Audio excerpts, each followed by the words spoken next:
Welcome to John Stark Regional School District deliberative session for 2019. I'm David Cooper, I'm the moderator. We'll start with the Pledge of Allegiance.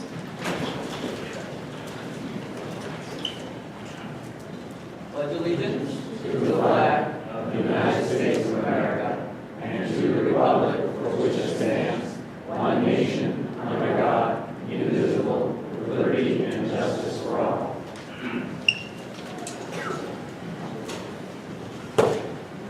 All right, so we'll try to, as quickly as possible, read the rules and start going to the warrant.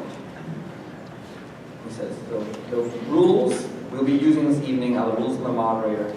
We do not use Robert Rules of Order at the school district deliberative session. It's the right of the voting body tonight to overrule the moderator's rules at any time.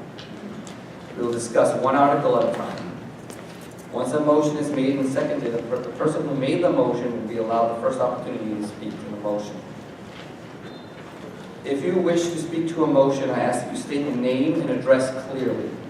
Address your comments or questions to me and please limit your remarks to 3 minutes. Example would be David Recupero, Rossdale Lane, Weare. Non-voters may not speak at the meeting without the permission of the voters, except the moderator will allow non-resident school staff, consultants, or experts who are at the meetings provide information about an article to speak. Those people are Dr. Lorraine Taconi Moore, Superintendent of Schools, Dr. Jacqueline Coe, Assistant Superintendent, Ms. Sherry Burbank, Assistant Director of Student Services, Mrs. Kathleen Sargent, Business Administrator, Dr. Gregory Reinhardt, Director of Technology, Mr. Brian Emery, Acting Principal of John Stark Regional High School, and the school attorney,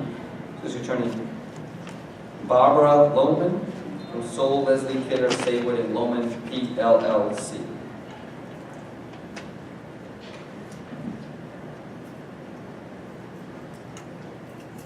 Please speak clearly into the microphone so all can hear.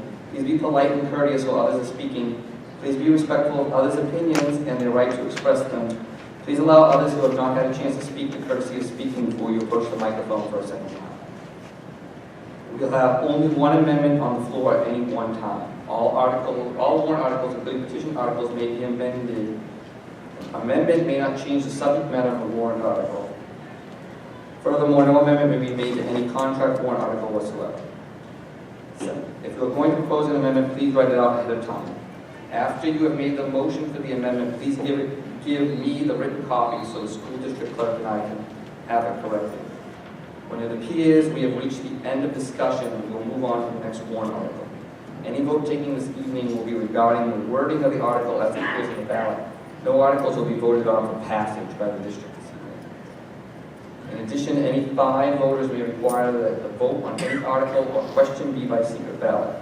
To do so, the written request must have all 5 voters' names and signatures.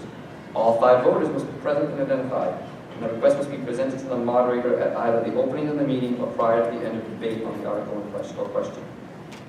I will not recognize a motion to call the question if you do so immediately after speaking to the issue. Motions to reconsider, to restrict reconsideration, and to override the moderator or the rules on non-debatable motions.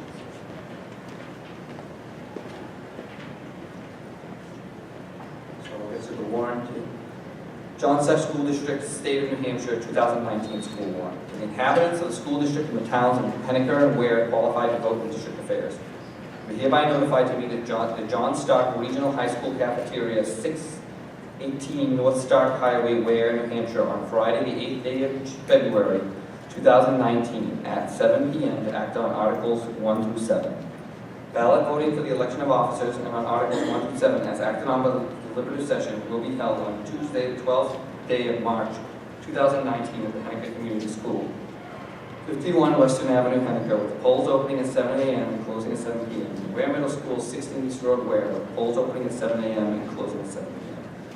Choose by nonpartisan ballot the following school district officers: one school board member from Penneker, 3-year term; one school board member of Weare, 3-year term; and one school district moderator, 1-year term. Article 1. Shall the John Stark School District receive the reports Oh, the other one, so John Stark School District receive the reports of agents, auditors, committees, and other officers chosen as printed in the annual report. I'll second it. Been moved and seconded. Does anybody wish to speak to this article? All right, seeing there's no debate, move on to Article 2. Article 2, shall the John Stark School District set the salaries of the school board and the compensation for any other officers of the district as printed in the 2019-2020 budget, or take any other action in relation thereto. This warrant article is supported by the school board. The 2019-2020 amount is included in warrant Article 3, the operating budget. I'll second it. Okay, so Article 2 has been moved and seconded. Does anybody wish to speak to this article? So there's no discussion. We'll move on to Article 3. Article 3, shall the John Stark School District raise and appropriate as an operating budget, not including appropriations by special warrant articles and other appropriations voted separately, the amount set forth in the budget posted with the warrant or as amended by the vote of the first session for the purposes set forth therein, totaling $13,645,903. Should this article be defeated, the default budget shall be $13,539,871, which is the same as last year, with certain adjustments required by the previous action of the district or by law or the governing body will hold one special meeting in accordance with RSA 40:13, sections 10 and 16 to take up the issue of a revised operating budget only. I recognize this point as chair of this school. Actually, I'm gonna move on this article. Okay. All right, so it's been moved and seconded, Article 3, and so Mr. Zach Lawson, chairperson, committee will speak.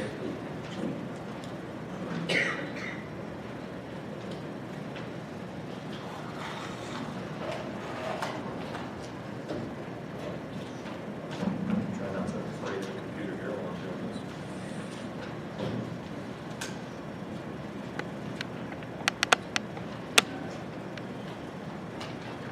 Okay.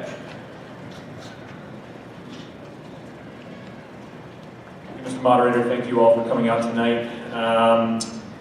I want to talk a little bit about Article 3, but before I get into Article 3, I want to share with the folks here tonight a presentation that has a bunch of data in it that we've been working with for maybe 3 or 4 weeks now since we started talking about wanting to do this, although it's been a couple of years that we've thought about trying to pull this together.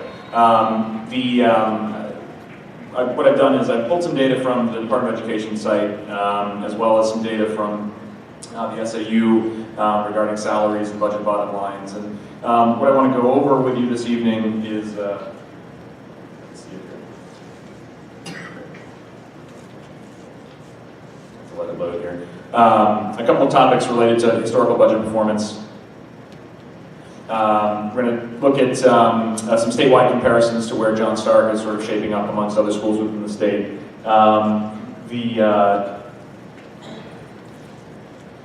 We're going to get into this topic of equalized valuation per pupil, which, if you've seen, whether you like or hate his politics, Andrew Valinsky, he has a very interesting presentation about the notion of equalized valuation per pupil, which I think is an enlightening thing for us to take a look at here in our district.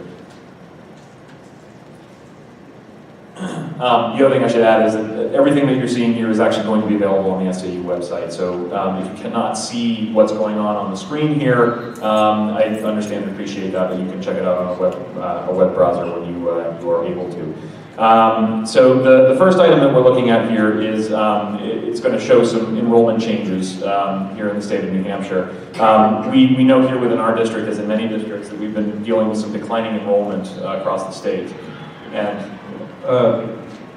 point of information, Mr. Moderator, I thought we were discussing the school budget, so I don't know that this is relevant to that. I'm going to get to some slides that show you relevancy to this, Mr. Kirk. Thank you. Yep.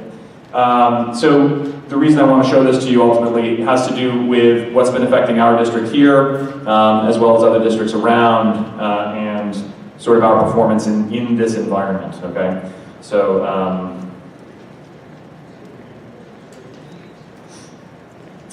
what we're showing here is a 10-year change in enrollment in New Hampshire. Chart on the left.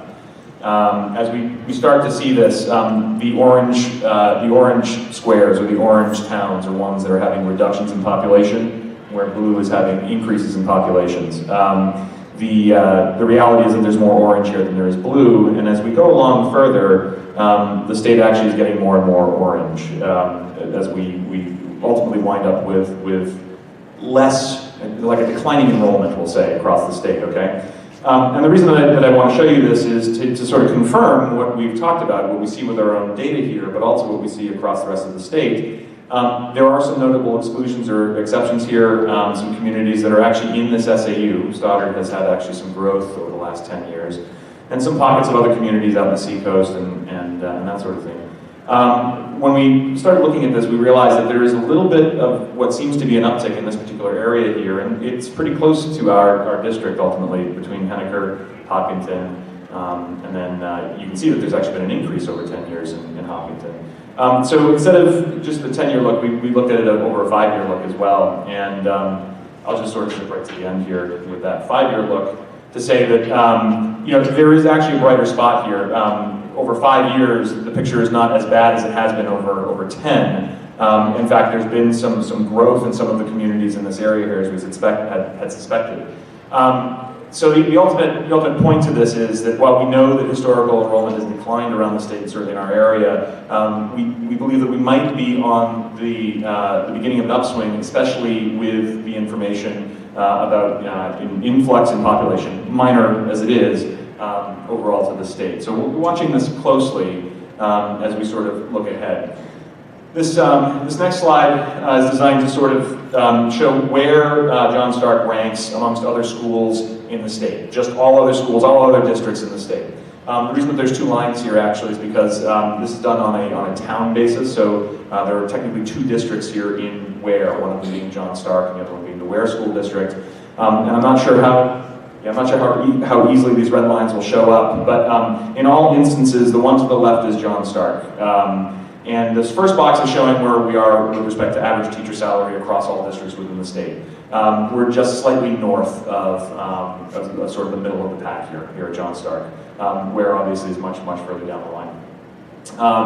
What's the impact been, or what has our performance been with respect to student percentage considered above proficient in both reading and math? Again, this is all data directly from the DOE. John Stark is above average in the ELA, above proficiency students, and frankly below average with math with their students. So I wouldn't say this is a particular area of concern. It's something that we're aware of, but ultimately something that we're going to study. I include this last item here because there's a lot of discussion that we have around the idea of free and reduced lunch eligible students. And this is one of the things that we don't maybe talk about or understand what our populations are like here in our districts. Henniker is actually surprisingly high on this scale here by comparison to both John Stark and Weare. And what is also kind of an interesting data point we pulled out of this is that because this is generally a self-reported thing by students, we actually find that this number or this percentage decreases by the time students reach high school. Believe it or not, they actually just go hungry, which is a crying shame. So again, these are items that we monitor very closely, and I want to. This is for context for the next slide.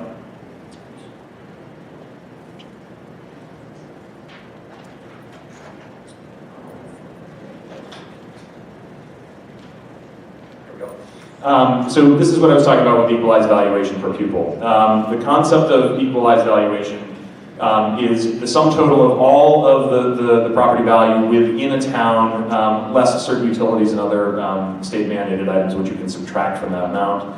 And the idea of equalized valuation per pupil is simply divide that number by the number of pupils within the district. And what you're dealing with is a ratio that says, because our funding is based on property tax, it's essentially the hand that a district has been dealt in order to educate its students. So you can use this as a metric to compare one town to another in these same categories. And What we found interesting about doing it this way was that we historically have compared this district to other communities within the same geographic region. So it's going to be Goffstown, or Dunbarton, or Hillsborough, or Henniker, or Hopkinton, or Conval. The truth of the matter is that the Weare district, actually, by equalized valuation per pupil, or the town of Weare, does not compare to those towns as much. Hillsborough-Deering is certainly in the mix, but there's only a handful of other towns, one of them being Milan, which is north of Berlin. Another one being out by the seacoast, Rochester, and then Derry. Again, a weird cohort that we maybe wouldn't have otherwise thought. And so when we look at that, we do want to know where we stack up in terms of our teacher salaries, which again, are in the middle of the pack, maybe even just a little north of the middle. It's a small group, I understand that. But by comparison to the statewide scores, we're sort of on track and on trend here. Interestingly, we have pretty great reading proficiency amongst this cohort here at John Stark, where we lead the pack here and are in the middle of the pack with respect to our students who are above proficiency in math. But this is what's particularly interesting.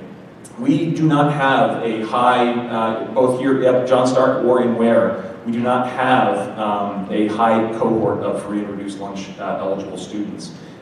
Which is not something that we may consider is true about our community, or we may know about our community. But there is a pattern that exists that generally across the state, lower teacher salaries, higher percentages of free and reduced eligible lunch eligible students generally leads to lower proficiencies here. And we seem to be bucking that trend here at John Stark and in Weare, which is good news. So this next slide is more specific to the budget at hand. And the reason I'm showing this is based on some of the conversation that we've had with the Finance Committee in Weare over the last year or so around the idea of real-time value of money and inflation. The blue bars here are expenditures less unreserved fund balance. So that means anything that we budgeted to spend, everything that we have spent year over year, less any unreserved fund balances that were used to offset the tax rate, which is representative of the total spend. So it effectively rolls the spend from one year into another. The green line is the consumer price index, set to index on the 2006 expenditures. It's a bit complicated, but the point here is that if we stay below the green line, that means that we are spending less than we did based on the real-time value of money in 2006, which is what we have effectively done here at the school. Even without these lines on here, we can see that there was a peak in spending in 2011, and Dr. Taconey-Moore has sort of reinforced this point during her presentations that we've made some seismic changes here, both in relation to the student populations that we've seen decline, as well as the other pressures that we've had here. I'm going to show you a slide in a second showing some other budget pressures that sort of drive this point home, but for reference, the purple line here is the direct inflation year over year had we stuck to the consumer price index for that one particular year. So we're under both metrics, which indicates that we're sort of beating the rate of inflation here, and the ultimate point is that we're spending less here in 2018 than we did in 2006 by that comparison of real-time value of money. This here is a historical object summary. So what this is showing us is where the budget has been spent over the past 12 years. And for the sake of comparison, Henniker has seen some steeper growth in salaries and benefits, not because of wage inflation, but ultimately because of staff.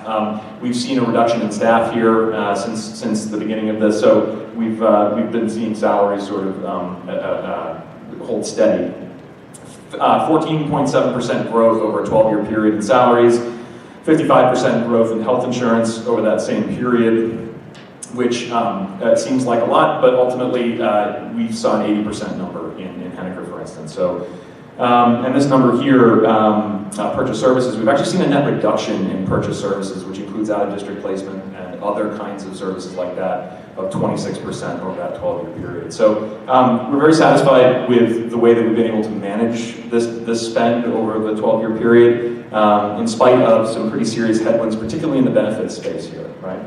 So again, Mr. Kirk, I realize that it maybe didn't seem appropriate why we were getting into this, but I set this as a bit of a context to indicate that when we talk about how we're proud of our students, which I'll do in a second, and when we talk about the sheer change year over year over year, we don't have that historical context, and we don't frame it in the context of what we're doing and how we've been performing over history, and we don't talk about the headwinds that we're facing as a community, as a state. So I'm hopeful that these slides here will sort of be in the back of your mind as we get into the remainder of what I'm about to present, okay? Which will be more standard here. Okay. Can everybody hear me? I hate talking to this microphone. Need to talk. On the microphone? Yeah. Okay.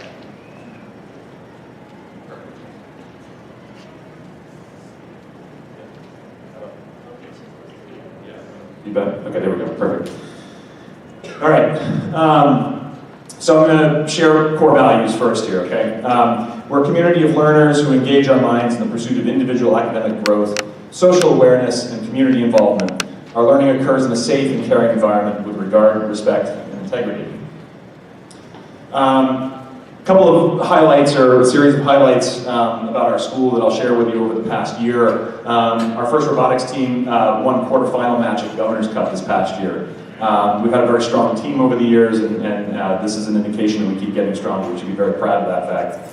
Our peer leaders, who mentor grade 9 and 10 students, and who hosted Justice Broderick's presentation about mental health, led post-presentation discussions. This was a high point in very recent history, and we should be very proud of our students for the way that they conducted themselves in front of Justice Broderick. It's these same peer leaders that we're meeting tonight, talking about bringing the next crop of 8th graders up through here, and we're all very, very excited to see those new students in the year to come.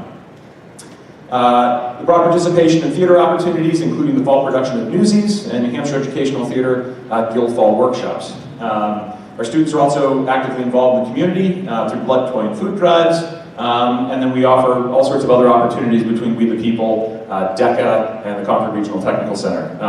Oftentimes, if you haven't been to our school board meetings, you'll see presentations from the students that are involved in these particular activities. This was a surprise to me to hear this first one here. Our monthly How to Adult workshops. It would have saved probably 5 years of my adult life had I had access to this when I was a student here. How to find a job, banking 101, how to buy a car, all really very common sense, great things that we're offering for our students right now. Many of our teachers are participating in the statewide performance assessment for competency education. PACE is a thing that is affecting many high schools, and it is alive and well here at John Stark, and we're moving forward with it. We've developed a school counseling mission statement. We've done an ALICE training session, which if you are not familiar with ALICE, I encourage you to look into what this is. It's something that we will continue to train on and continue to study, but it's definitely important for our response for school safety and the safety of our students. And then lastly, the introduction of after-school tutoring and late bus to support student needs. I should share here that we actually had 2 late buses running at one point. We have now cut that down to 1 based on the consolidated need for it on a particular day of the week. Okay, so when we present budgets, these are the foundations that go into budgets. We are addressing academic, social, and emotional needs of our students. I don't believe that line has changed, nor should we, nor would we. We're focusing on continuous improvement through our strategic plan, which does change and should change.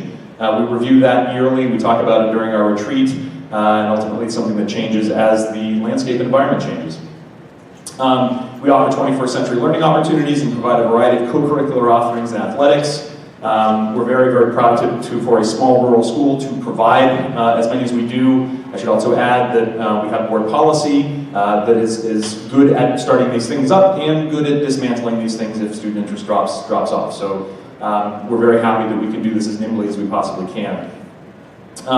We maximize in-district programs, including special education services, and as you'll recall the slide that I showed, we wouldn't be seeing the reduction in those contract services had we not taken this on as a charge. And we are striving to increase operational efficiencies through energy projects like the one we took on last year, as well as district-wide buying opportunities for fuel and other items. So more specifically in the budget here, the 18-19 budget, which is the one that we're currently working in, is $13,418,229, which reflected a decrease of $229,795 from the 17-18 budget, so that would have been a year ago now. The proposed budget, and I'll talk about the default in a minute, is for school year 19-20, starting in July of this year, is $13,645,903, which is an increase of $227,674. Sorry, which, compared to where we've been over the last couple of years, essentially puts us back at the planned spending from 2 years ago. Okay, the default budget for the 2019 school year is $13,539,871, which is a decrease of $106,032 from the proposed budget. So that puts us essentially right in between the two. Okay, back of the envelope. These are not the drivers. These are the categories of drivers that typically affect budgets. Things like contractual obligations, meaning teacher contracts or support staff contracts that have planned year-over-year increases, special education contracted services like out-of-district placements for student need, transportation for those kinds of things, and then safety issues, whether it's infrastructure related or it's student need based. Typical reducers, when we consider a health insurance census change, that would mean a particular bargaining unit member no longer taking insurance or changing the insurance which they take. The district share for the SAU, that changes year over year. Special education transportation, it's driven by student need, and oftentimes it can be reduced. Property insurances, our corporate insurances here essentially at the school, electricity and fuel, the fuel line and tank replacement one time, and special ed dues and fees. So specifically, the mandated budget drivers in the proposed budget. We have 3 items at the top, which are all related to contract items, okay? Salary increases for the teachers, anticipated track changes for those teachers, and benefits, and then the 4th item is related to contractual obligations for the paraprofessionals. Dental and other insurances, these are guaranteed rate increases for these 2 forms of insurances. Other insurance covers things like property insurance and workers' comp insurance and those kinds of things. Special ed contracted services, this is out-of-district placement type stuff, again based on student need. PT, OT, speech. This is bringing in another resource for speech therapy here. More out-of-district tuition and transportation for not only those students, but the homeless population that attend school. And then the last 2 items that are here are related to the energy project that we took on over this past year, the principal and interest on that payment.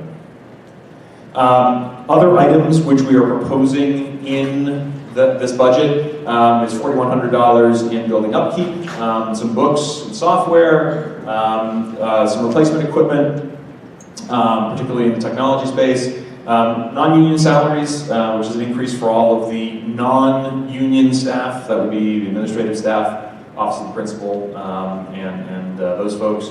And then some other general dues and fees that were not contractually agreed to or part of the last budget cycle, but we would need to get into this budget cycle. And then the major budget drivers in the proposed budget are the mandated drivers add up to $529, and the other increases add up to $29,000 for a total of $558,515. So that's the nut that we're sort of working from to start with. That we then reduce with the items that you see here. Health insurance census changes. As you'll recall from a few slides ago, this is related to bargaining unit members changing the insurance they take or not taking it at all. Other insurance is actually costing us less, unemployment and long-term disability costing us less, or voluntarily no longer taking those benefits. The SAU district share is being reduced this year. That's the amount that this district pays to have the SAU manage not only this district, but all the other districts in SAU 24. We have a reduction in testing costs and disposal services, and some other plumbing, glass, and heating repairs, largely due to the energy improvement project we've done. Electricity will be reduced as well. Fuel obviously will be reduced by a large sum. The fuel line and tank replacement will be reduced obviously because we no longer need it. And I should say it's reduced because it was in last year's budget, so it is no longer in this year's budget, which makes it a reducer. Property and liability insurances, those are also reduced, and then some other special education dues and fees and transportation. I know the last two items are both on the drivers and the reducers, and it's basically that there's a shift in certain student needs, so it affects different lines within the budget. This is the pie chart that we show every year. It's very similar to the stacked area graph that I was showing you a moment ago, showing where most of the spend is in this district. As is with many schools, it's 3/4 of it is salaries and benefits. Where other purchase services, which is where you see your student need out of district tuition, that's where the next biggest portion lies, followed by purchase services, and then property services and supplies. The proposed budget drivers are 558, as I had said, 515. Budget reducers are $330,841. The difference works out to $227,674, which is essentially the increase over the current operating budget that gets us to our proposed budget. Okay. Now the default budget.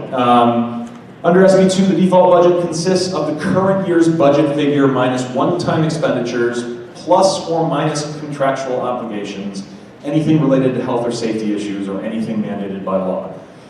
In 1920, the default budget is $13,539,871, which is $106,032 less than the proposed budget. Okay. The drivers in this budget are going to look a little different than the drivers in the proposed budget, because in the proposed budget, we are making specific proposals about how we would adjust staff, or where those, where we would have our staff. So it's a nominal change. I think it's 71,000 on the other slide and 75,000 here. But a lot of the rest of these are driven by contractual obligations, dental, FICA, retirement, contracted services. It has to do with more out-of-district tuition, transportation, same thing, tuition as well. The lease principal and interest, it's been summarized on one line here, where it was 2 on the other one. This is again the principal and interest on the lease payment for the boiler project.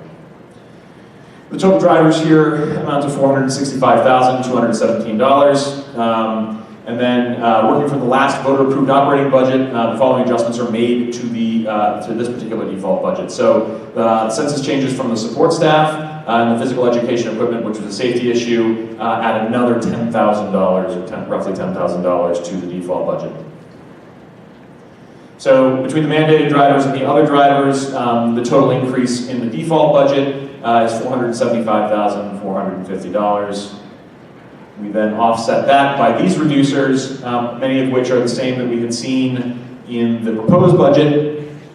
The total here being $353,808, bringing the total difference between the default and the current budget to $121,642. It's an increase of $121,642. So the default budget includes additions and subtractions as specified under SB2 provisions. The default budget, this is a summary of exactly what we had seen before. The default budget in 1920 is $13,539,871. The current budget is $13,418,229, which means it's $121,642 higher. The proposed budget in 1920 is $13,645,903. Where the default budget is $13,539,871, which means there's another $106,000 difference there. Same data, different presentation here on this slide, and that's that. So at this point, I think, Mr. Moderator, we'll probably open it up to any questions that the body politic might have. Thank you.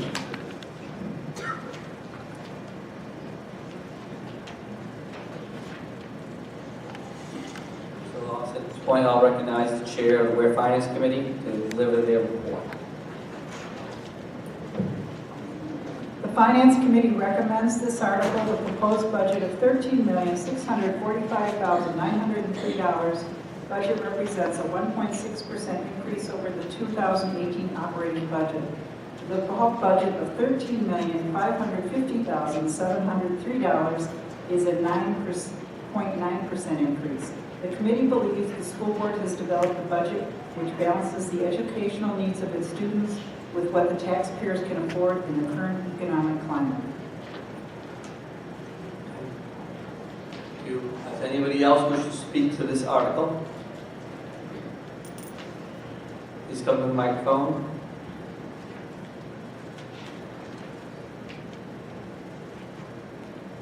Hi, Tom Flaherty, Sunrise Lane, Weare. Is it appropriate to ask a question about the budget figures here? Yes, that would be. Okay. I remembered that we passed an energy lease program last year, 20 years. And I noticed you mentioned that there was some energy savings. Were those related to that, to the equipment that was put in? Yeah. That's one of my full questions. Yes, so I'm going to try and find the slides here real quick.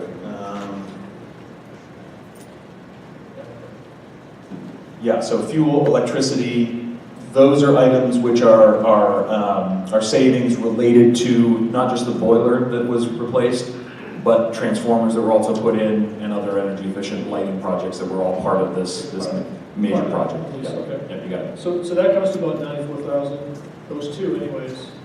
Are there any other ones that should be classified in that? And because the payment was about 120,000. Yeah, yes, I think so. But I'm going to let Kathleen sort of get into that. The presentation here isn't designed to equate the two of them, obviously, but yes, you're likely getting at the point that this was designed to be a tax neutral sort of project. Right. And yes, I want to be able to follow the numbers. exactly, yep, yep. There was also a $10,000 decrease. There was a $10,000 decrease in maintenance repairs, originally speaking, and so that is not listed there, but it was in there. But on the revenue side, we've also included $5,000 on revenue because we'll get thermal wrecks. As estimate, and sure it's going to be higher, but that will come to 100. That does come to 100,000. In order to sort of see the exact trade-off in terms of purchase services or debt service for where the savings are, we can prepare an exhibit for something like that if you'd like to see the breakdown. That would be great. I'm just curious to see how it adds up. And is the vendor responsible for bridging the gap if we don't show any savings? Yes, it's a guaranteed savings. That's right. And when does that come in? Next budget or? When does which come Well, in? if it's a guaranteed savings, do they write us a check for the difference, or how does that work? I don't know the exact mechanism for how that would work. Looking at sort of the trajectory that we're on, I'm not concerned that that's the case in the moment, but we can certainly find out what the Sure, I mechanism mean, it's is. pretty close. But again, this is the kind of thing that I'm just curious. I'm a little skeptical of these programs. I know that they can work, but I also want to prove for myself that I'm not paying taxes twice. Is the payment in this budget? We're making a payment this year, correct? That's correct. Yes, that's correct. Yes. Okay. So does it show up in a particular category in this budget? I don't know. I haven't seen where it is. In the proposed budget, you're saying? In either, I guess. In the proposed or the default. I don't remember exactly which category it's in. Kathleen, do you know which object or function it's in? So this should be an item for. Well, if you go back,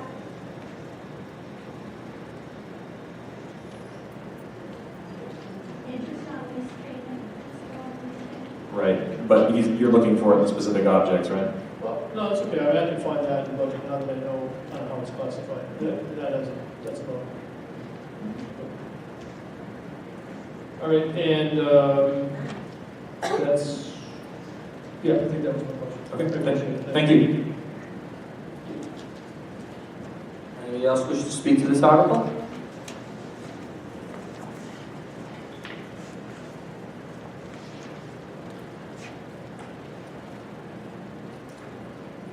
Hi, Brenda Walsh, Buxton School over there. So the late bus that you cut down from 1 From 2 to 1, is the extra bus still in the default budget? And likewise, are the budget reducers still in the default budget? Thank you. I don't know the answer to that. I know the transportation services are contractual, but I don't know.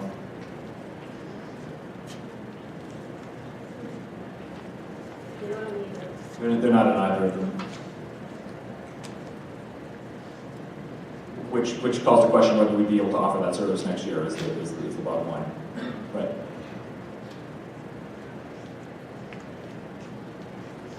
Anybody else wish to speak to this article? All right, seeing no further debate, we'll move on to Article 5. No, Article 4. Move on to Article 4. Article 4. Shall the John Stark School District vote to approve the cost items included in the collective bargaining agreement reached between the John Stark School Board and the John Stark Support Personnel Association, which calls for the following increases in salaries and benefits at the current staffing levels over those paid in the prior fiscal year. Year 2019-2020, estimated increase $70,647. Year 2020-2021, estimated increase $26,538. Year 2020-2022, estimated increase $27,163, and to further raise and appropriate sum of $70,647 for the 2019-2020 fiscal year. Such sum representing the additional costs attributable to the increases in salaries and benefits over those of the appropriations at current staffing levels. This appropriation is in addition to warrant Article 3, the operating budget. Recognize Mr. Moderator, I'm going to move that we first restrict reconsideration on Article 3. Second. Going to restrict reconsideration. All right. It's been moved and seconded to restrict reconsideration on Article 3. All those in favor signify by saying aye. Aye. Those opposed? The ayes have it. Mr. Moderator, I'd also move that we adopt Article 4 as presented. Okay, it's been moved and seconded to adopt Article 4. I'll recognize Mrs. Deb Urbatis from Henniker to speak to this. Thanks so much.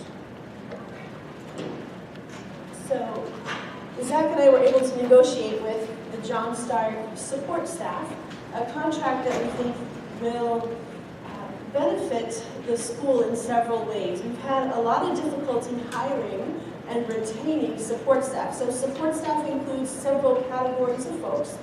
It's our paraprofessionals, our kitchen staff, and our buildings and grounds maintenance staff. Prior to this contract, those wages were starting in the $9 an hour range. As you might imagine, that it's been a little bit tough to fully staff at that pay rate, and then it's been hard to keep those folks coming back year over year at the low rates of pay. So what we did is we took a really hard look at how things are structured in the contract. Before we had an odd salary schedule where folks would stay on one step for 2 years and it lasted about a 12-year period. We took that and we modeled it a little bit differently. So 1 year per step, we went out, we did it in a grid for 20 years so that we understand where we're going from here and 20 years out. Looking at the pay, we bumped up the lowest rate of pay to $12 an hour. The reason we did that is that the hiring wage at Target this year is $12 an hour. Same with McDonald's is starting out $12 an hour with a signing bonus and with some tuition reimbursement. So we are having really, frankly, a hard time hiring people away from just your average, seasonal retail type work. So that helps us to bring in folks, hopefully that will come into the school. And it does cost us to train folks and to keep them here, but if we can keep folks in the district, keep them trained, so not only is that good because our investment stays here, but especially for those paras and folks who are working one-to-one with our most vulnerable population, when those people change year over year, that's actually very difficult for those students. So to have a consistent set of faces with our most vulnerable students is, of course, it's good for our kids, let's just say. We did do a little bit of language cleanup. We clarified some job classifications. We have, as we did before, all of the folks who are paras in our school need to be para 2 certified. That's a little bit of a further education for those folks. The folks who are coming in, if they are hired not as a para 2 under our contract, they have 1 year to become para 2 certified. If they do not, they're held on step. Like I said, the grid went out to a 20-year grid. We think this is a responsible contract. We just ask that you please support that for our students.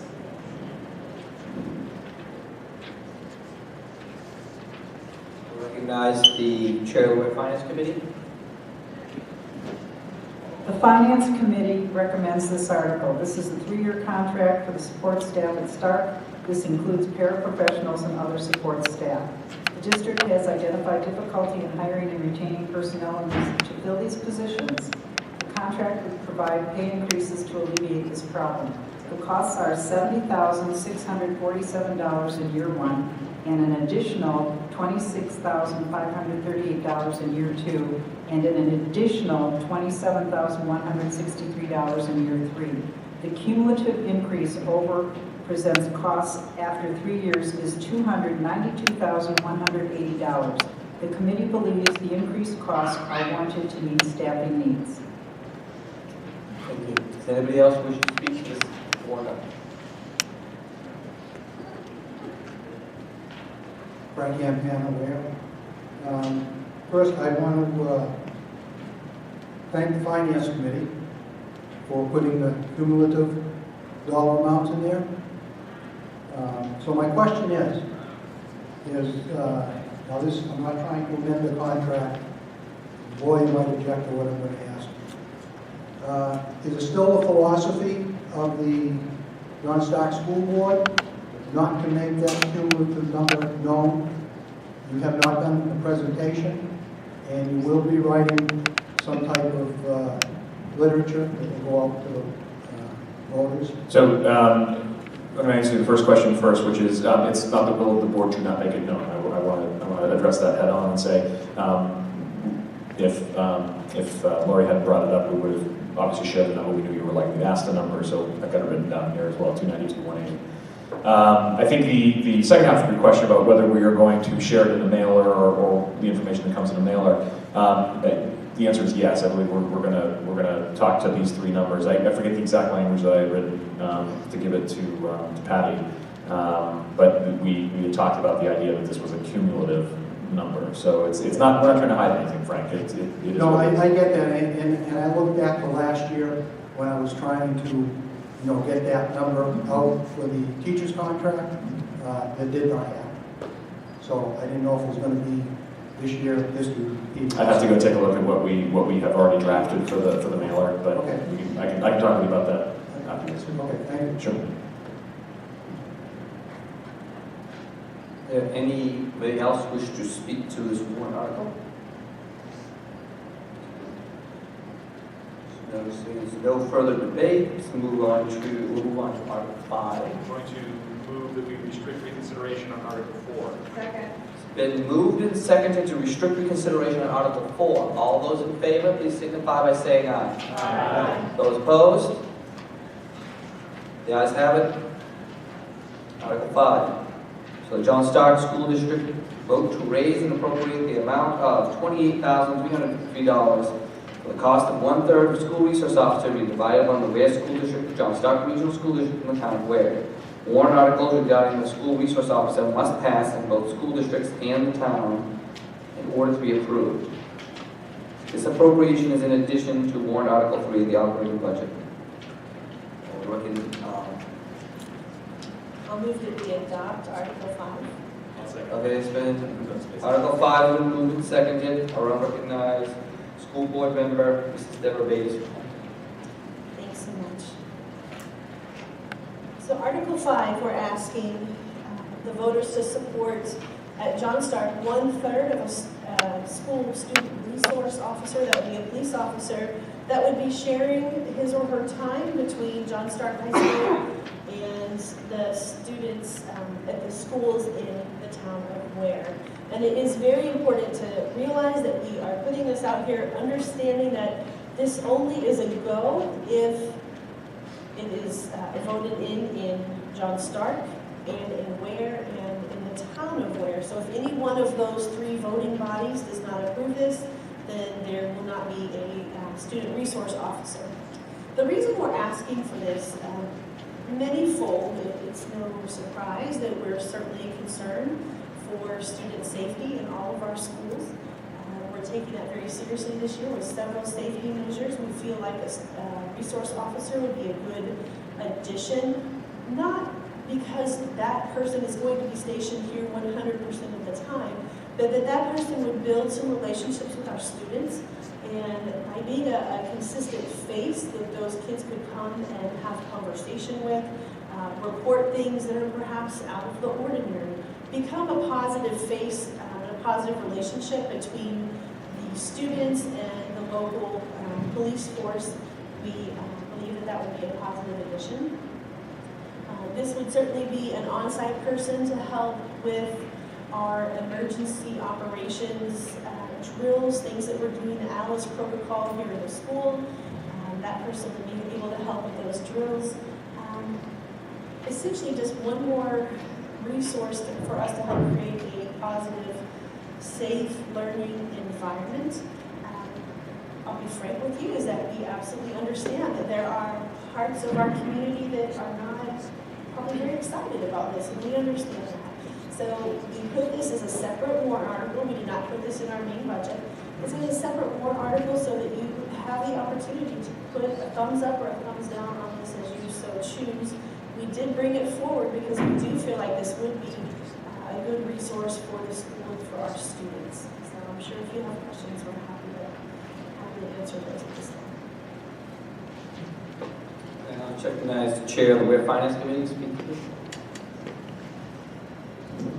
The Finance Committee does not recommend this article. This article appears in all three warrants this year of town and both schools. For the article to be adopted, a majority of voters in each district must support it. The SRO would be a member of the Weare Police Department and would split time among three paying entities: Weare Schools and John Stark during the school year, and the town of Weare when school is not in session. The SRO is not there to primarily provide protection to students against violence incidents unless they happen to occur while the officer is at a specific school at a specific time. The committee is concerned that the position duplicates functions already supported by school staff, may require a cruiser, and may take an officer from our existing police force, as the police union contract provides a preference for hiring from within. The committee believes that a higher priority must be given to other town and school needs. Anybody else wish to speak to this warrant article? Neil Kirk and Weare, is there some reason why you folks prefer this rather than something that would raise our math scores?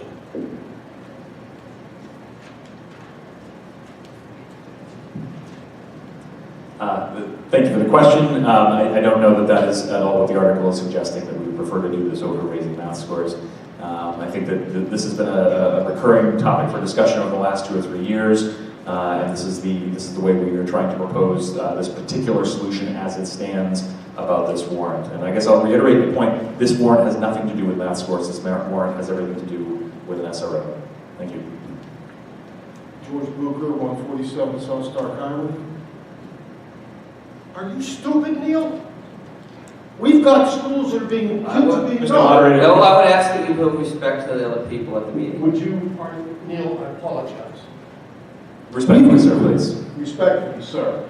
We've got schools that are being shot up.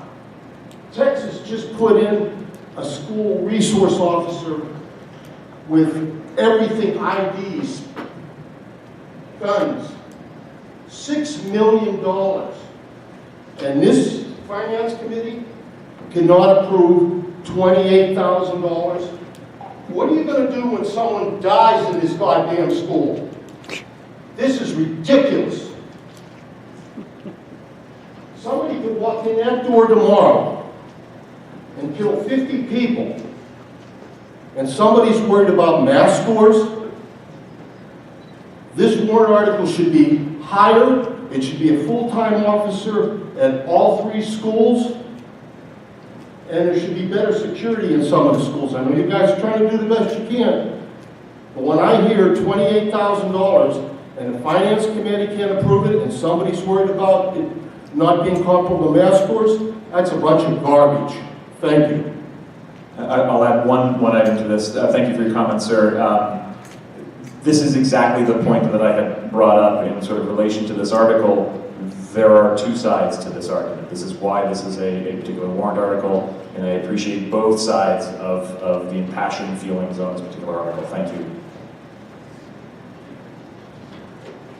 Lori Davis, Buxton School Road. I have friends that were on the SWAT teams for Parkland. They had 2 armed SROs. And you know what? The shooter came in anyway. He knew where the SROs were. California had 3 armed SROs. The shooter went where the SROs were. Why? Because he knows where they are. They were part of the school. Georgia had the same thing. And if you want to get down to crimes, let's find out how many shootings we have had. This is the 2nd safest town in the 2nd safest state in the United States. Mr. Campana? Campana, Weare, and Mr. Moderator. Please understand, I'm not trying to minimize the incidents that have gone on in schools, public places, churches. We're talking about schools. That SRO is really going to cost the taxpayers $85,000. There's an article in the Weare Town warrant for a full-time officer, which this for the police department specifically. This SRO is going to be a full-time officer, and the numbers that are put out for salaries and benefits is $85,000. So no matter how you slice and dice it, it's going to cost me, in tax money, $85,000, my portion of money. Okay? And I'm going to try to reiterate, maybe I'll try to do a little bit better than the public hearing. The school here in your presentation, first page, we are proud of our schools. Social awareness, let's see. Learners who engage our minds in the pursuit of individual academic growth, social awareness, and community involvement. That's already being practiced here, I'm sure, with success.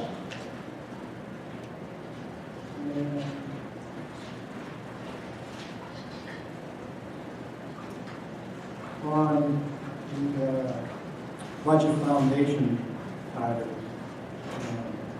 addressing academic, social, and emotional needs of our students. I'm sure that's being practiced with success.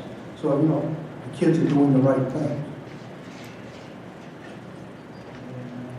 Bear with me.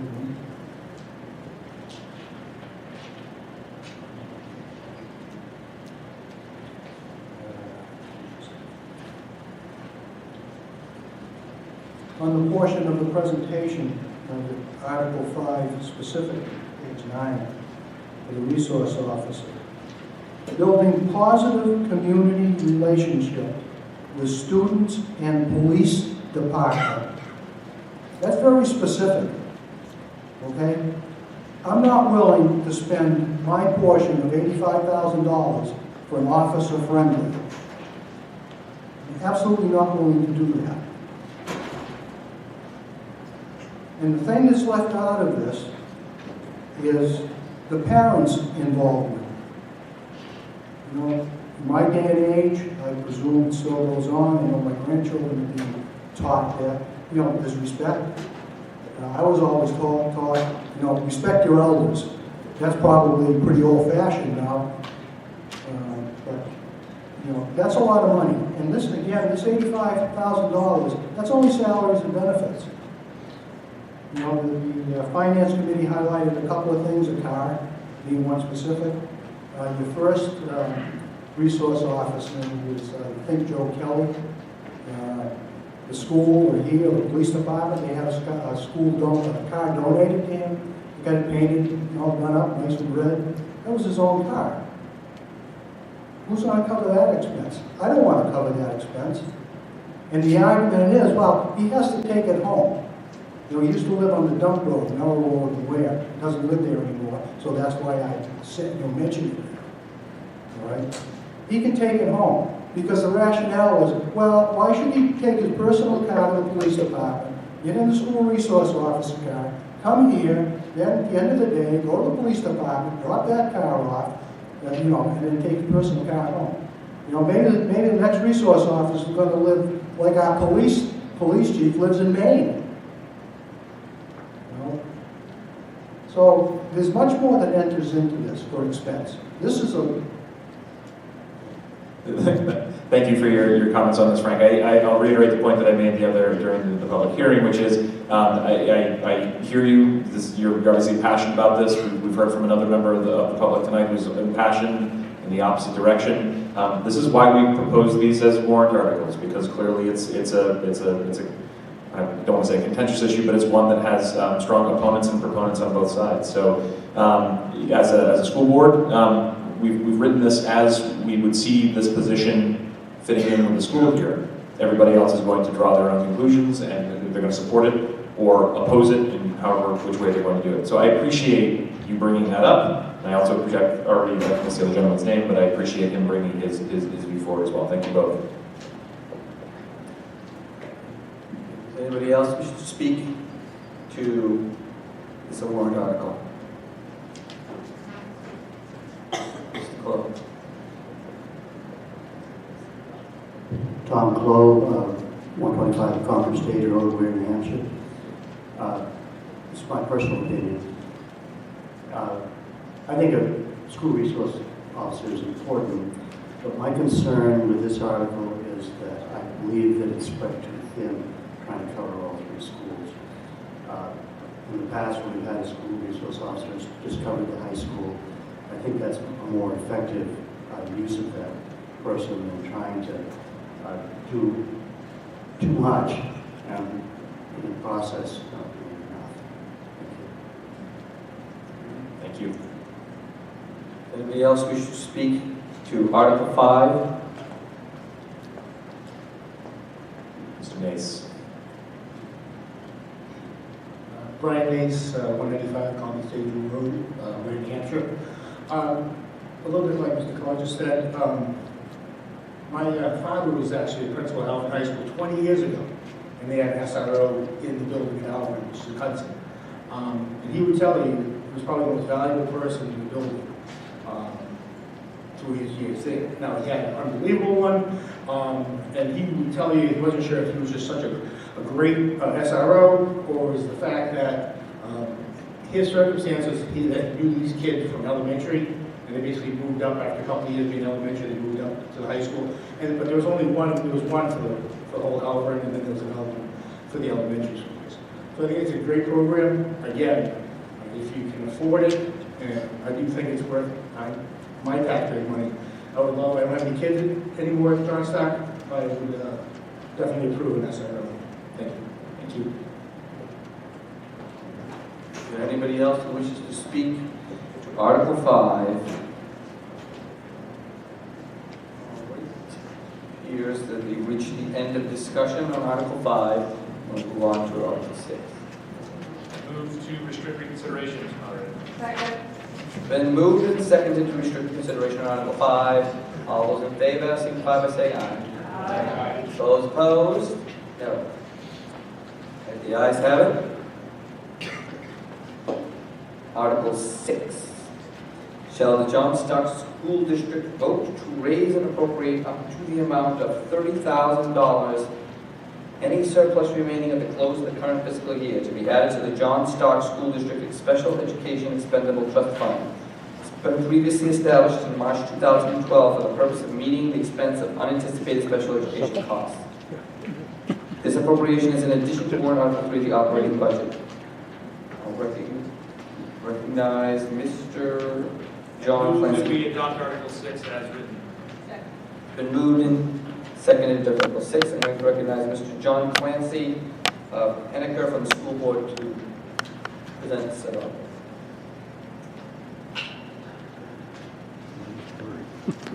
Thank you. If it's okay with you, I'm going to sit because of my aging eyes and from my note-taking. Special education is a complex and unpredictable expenditure for schools. Some of the expenditures, depending on the students that move into the district, could include, but this is not by any means an inclusive list, all-inclusive list, teacher of the visually impaired, teacher of the deaf and hard of hearing, behavior consultants, one-to-one nursing, LNA or RN, paraprofessionals, one-on-one or shared amongst a group of students, increased physical therapy, occupational therapy, and speech-language pathology, depending on the needs of students. Standardized tests, which get updated. We are mandated to buy the most recent tests for assessing our students' educational, vocational, behavioral needs, and a standardized test can cost $1,000 or more, depending on how involved the test is. And as we've said in other meetings, other hearings in the past, IEPs or individualized education plans are federally mandated. We have to supply and support the students based on what their IEP says. So that's why we're asking for the additional $30,000 just to get us back up to the $200,000 mark, just given the unpredictability and the breadth of special education services that may be, excuse me, that may be required for us to provide to our students. Thank you. I'll recognize Chair of the Weare Finance Committee. The Finance Committee does not recommend this article. This article would add $30,000 to this trust. The trust is currently at $170,000. The school board would like to have $200,000 available to offset any unexpected special education costs which can occur when new students move into town. The committee believes the existing $170,000 provides a sufficient base. Given the cost for other higher priority contracts this year, the committee believes any unexpended funds should be returned to the taxpayers to offset property taxes. Anybody else wish to speak to this article? Mr. Campana. Thank you, Frank Campana. Again, I appreciate what the thought is of the Weare Finance Committee. And I can also appreciate the unknowns of special ed kids that come into the school. But I would suggest this to the board. Last year, there was something over $600,000 that a budget surplus that you used to reduce the taxes. And I would think, even if you didn't have that at your disposal in this current budget, and you don't know if you will, of course, but you know, if you had somebody come in for $30,000, I would say find the money elsewhere. You know, this compounding money on top of money on top of money, you know, it puts a strain on somebody like me as a taxpayer. All right? I know $30,000 isn't a lot. I get it, but with me saying it's not a lot, and you guys with a $15 million or $16 million budget, it's minimal. So I would scrap it. Well, I would not support it. And think about it in the future, not even putting it on there. Anybody else wish to speak to this Article 6? I'll move that we restrict reconsideration of Article 6. Second. Appears we've reached the end of discussion on Article 6. I'll move that we restrict reconsideration on Article 6. Second. It's been moved and seconded to restrict reconsideration on Article 6. All those in favor, signify by saying aye. Those opposed, signify by saying no. Ayes have it. Article 7.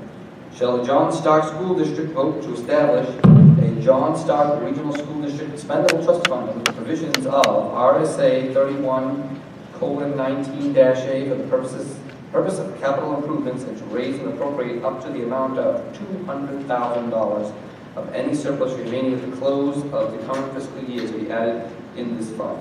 Further, to name the John Stark Regional School Board as agents to expend from said fund after conducting a noticed public hearing. This appropriation is in addition to warrant article 3 of the operating budget. I'll move that we adopt Article 7. It's been moved and seconded to adopt Article 2. I'll recognize Mrs. Angela Drake from Weare to speak to this article. Thank you.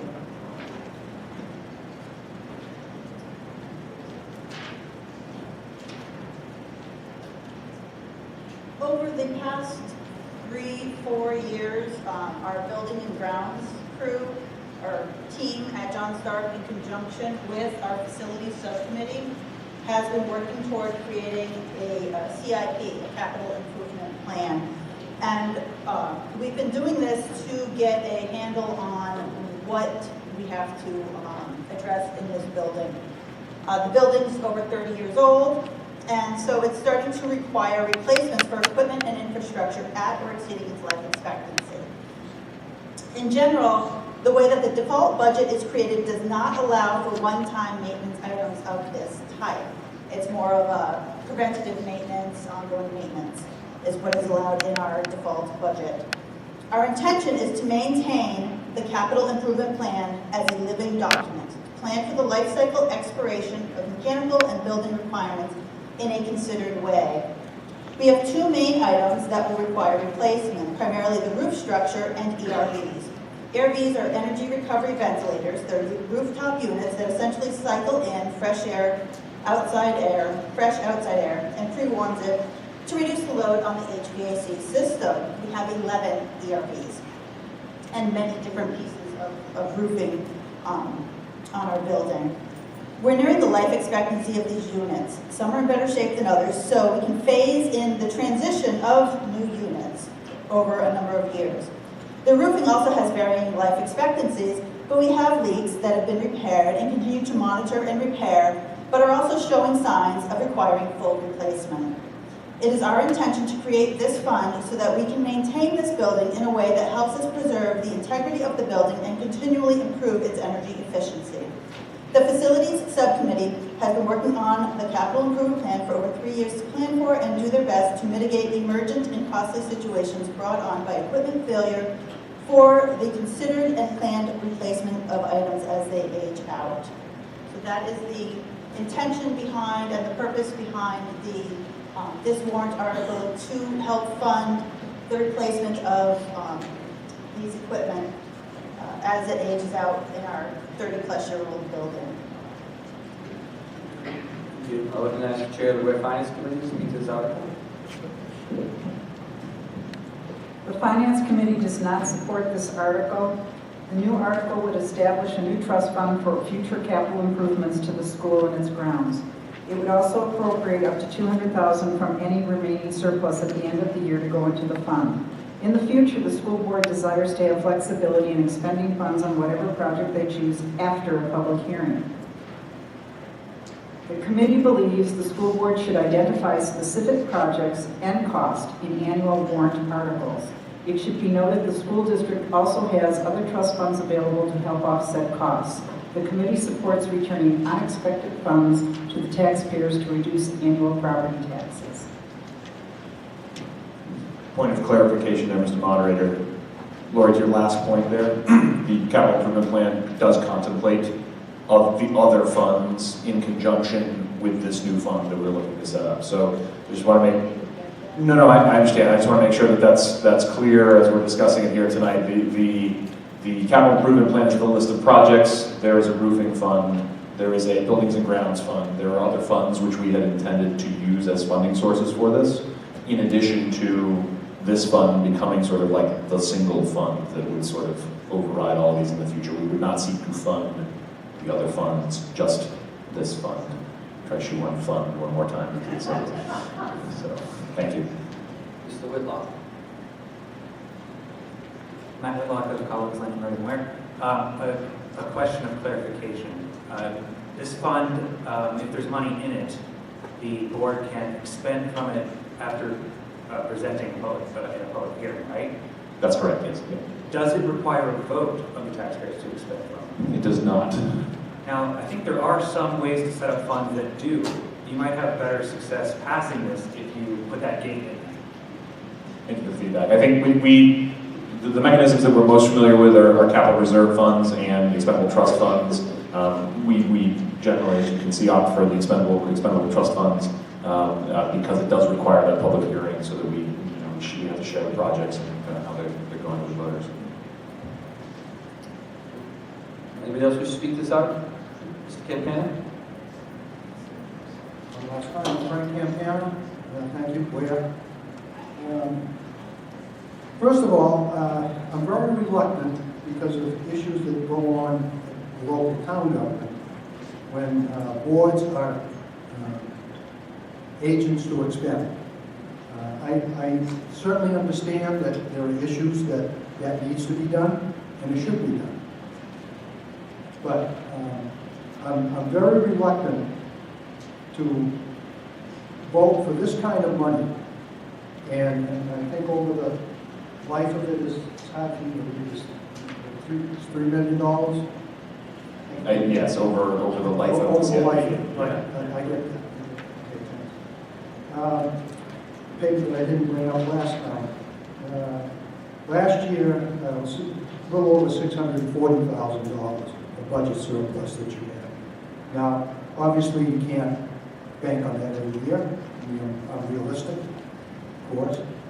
But likewise, in my own home, I don't budget for the water heater going out or, the unexpected things. And again, I'm not trying to minimize anything that's on here. All right? So, I would certainly follow, as a voter, the suggestion of the Finance Committee and not support this and support it as a yearly plan. Something that I can vote on to say yes or no. And it's very hard for me to look at this. I don't know, I was told, and I kept trying to find it, I was told on here there's something about the field drainage. Am I correct? I don't have it up in front of me. I can, but I don't doubt that. The list of projects that's on there includes many. Angela referred to the two big ones, but there are others that are on there as well. Well, so if I had a choice, if this was on a ballot to say we want to fix the drainage in the ball field and we want to fix the HVAC on the roof, all right, you can guess which one I'm going to vote for, more than likely. It's not going to be the ball fields, of course. So I think this is, I don't want to sound rude, as always, there's nobody on the board that's my elder, So you can go ahead and be rude to us, I guess. So I think this is a little ill-conceived, unfortunately. I'd rather do it yearly by yearly. And you've asked for $200,000 in this article, and if the moderator would allow me, refer to the previous article, another $30,000. And these articles have appeared, numerous times. $50,000 for special ed, $75,000 to go into maybe building. I'm just picking these. So you always seem to have money, and again, I have to put it this way, that seems to be built into the budget.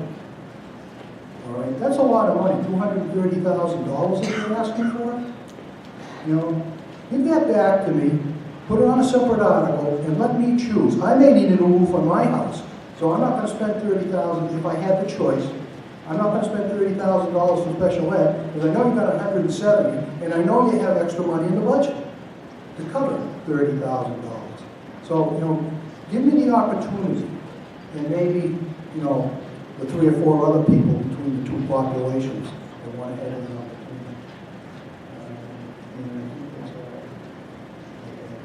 So I appreciate you listening to me as always.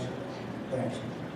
Thank you, Frank. I'll add one point, and I speak maybe for myself when I say this, that there is no maybe agreeable way, I think, that we can put an article like this or solve projects like this without them appearing as individual warrants on an a la carte menu to voters. I said that's certainly the sentiment that I'm hearing here. But what I'll also say is that part of our charge as elected officials here is to try to find the most agreeable way to do this for the taxpayers of this community, while at the same time meeting the needs of our students and sort of supporting the plan that's here. So just to reassure the point, in putting a capital improvement plan together, the idea is transparency. The idea is knowing what the plan is, so you can see what our plan is. Ultimately, knowing where those sources of funding are, and that $200,000, it doesn't appear as this $200,000 funding this capital, this trust fund, this expendable trust, excuse me. I can point to you on that CIP exactly which projects we are going to need that $200,000 for in the next 24 months. We can start depleting the roof fund to start the roof project if we need to start it. We cannot finish the roof project with that. Some of those $200,000 are going to be there. I doubt very much that we're going to be able to put a warrant article out there to the voters to say, can we please finish our roof project? So this is the vehicle that would allow for us to complete the roof project while the voters know that there's a roof project. It's in the CIP. The credit that we'd be using there is our electability in the future, and I've told this to Mr. Kirk, in time, at some level you have to trust that by putting a CIP which is transparent out there, those are the projects which we're going to spend it on. The dollars which you approve, which don't line up with the exact project, will be spent for those projects. That's the capital that we're trying to work with.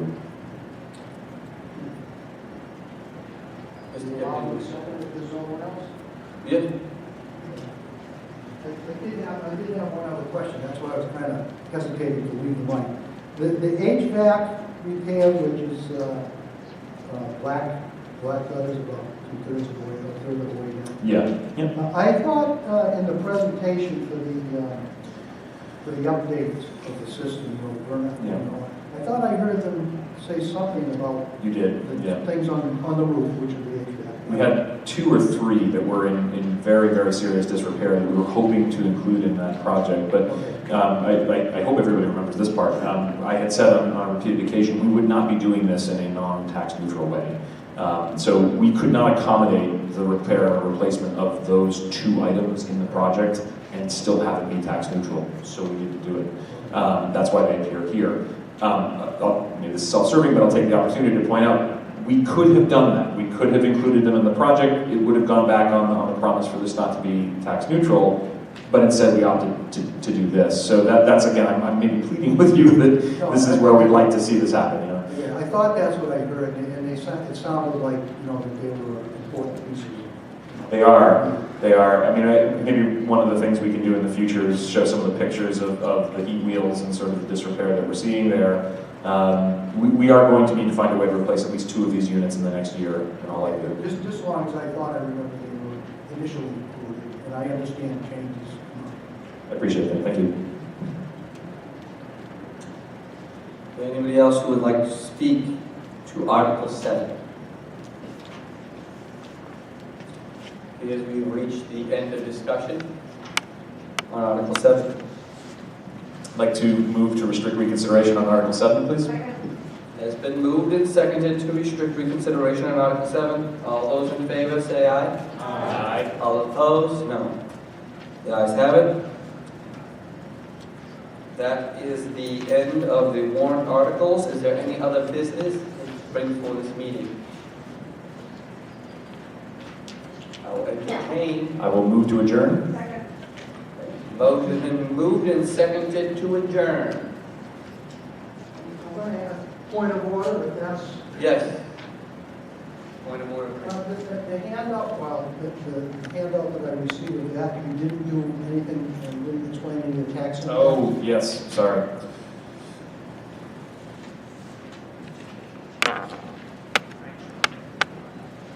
I can sit here. Apologies. Yep, you're right, Frank. So, We're gonna, Frank's referring to the tax impact slides here, so I think we've got both of them here. Yes. So I'm going to go through the proposed and default budget, the tax impact due to the proposed and default budget for Weare here, as well as all other warrants. The 18-19 budget, which as adopted with all appropriations, which includes all of the existing warrant articles that were approved last year, amounts to $6.55 on your tax bill. $6.55 per thousand on your tax bills. The 1920 proposed budget is $6.93, and then as you can see, the other articles which we proposed tonight are 6, 2, 2, and 16 cents respectively, for a total of $7.19. So the tax increase would amount to $64 cents per thousand if all appropriations were approved in this next cycle. Whereas with the default, the only value that changes here is the default budget line. It's $6.85 per thousand as opposed to $6.93 per thousand, for a total of $7.11, amounting to an increase of 56 cents per thousand. We'll talk about the impact on homes in a moment. Henniker, for those of you from Henniker in the audience, the current budget shows up as $6.86 on your tax bills. The proposed budget is $7.31. That's 5, 2, 2, and 15 cents respectively for all the warrant articles, amounting to $7.55 for an increase of 69 cents per thousand versus $7.23 for the default budget compared to $7.31. $7.47 total on the default side for a total increase of 61 cents. So what this would mean, using a $250,000 home sort of as the metric, is an annual increase of $160 for the proposed budget and $140 for the default budget. And in Henniker, on that same $250,000 house, it would result in $172.50 for the proposed budget and $152.50 for the proposed budget. And I think that answers what you were looking for, correct? Okay, thank you. Okay. All right. Now we'll return to the motion to adjourn. Anybody wish to speak? Again, point of order. Is there no public input on? Public input on? Yeah. Right. Mr. Campana, you want to speak to this? Okay. I have the presentation from back in January and then from tonight. In the last slide, tax impact for Weare specifically. There's only a couple of dollars difference in regards to the default. Back in January was which one? Tax impact for Weare. Yeah, for the so we adopted the proposed budget. It's on page 11. That's not the one. From last year or from this year? No, this year. Okay. I have the presentation from January, and I have tonight's. Okay. So it's the same. Yep. As I say, from January to tonight, there's for the increase in the default budget. There's a $2 difference from January. $2.02. $2.02. No, $2 or 2 cents. No, $2. It was $142. This was the impact of a half day ago. It was $142.50 in January. So it's tonight. So it's only right. Yeah. So it's only a couple of dollars difference. Yes. So if you bear with me, because I don't have a calculator, I'm not to do it on any. I'm going to use, if you allow me to do January's figure, keeping in mind that it's $2 different. If the budget passes in all warrant articles, you indicate for here, for Weare's portion is $160 increase. It's not out there. Wednesday night at the Weare School, at the Weare School, it was projected, if all the articles passed, there's going to be a $327 increase, $1,000 home. So that, with the two schools, and tomorrow we have the town, it's $487 in taxes. I broke that down to 12 months. It's about $40 a month, a little over $40 a month. I broke that down to this. I received Social Security, I received $12.80 a month more this year than last year. Last year I actually broke even. So I broke that down into 12 months. And it comes to $6.95 a week, all right, which isn't a lot. It isn't a lot. And, you know, it used to be the adage as well, it's only going to be $6.95, $7 a week. You know, so you don't go out to eat, you don't put as much gas in the tank, maybe you don't buy as much medicine, you know, whatever it is. Let's use the go out to eat factor. Well, you know, my wife and I can't go out to eat, and I do owe her something for being with me for well over 40 years. And I know this is recorded, but she's not going to watch it. Or I'll make sure she doesn't watch it. So, you know, I can't take the wonderful woman that she is. I can't take her out to eat for $7 for the both of us. So, would the board care to offer to me? I will pay for you and your wife to go out to dinner, Frank.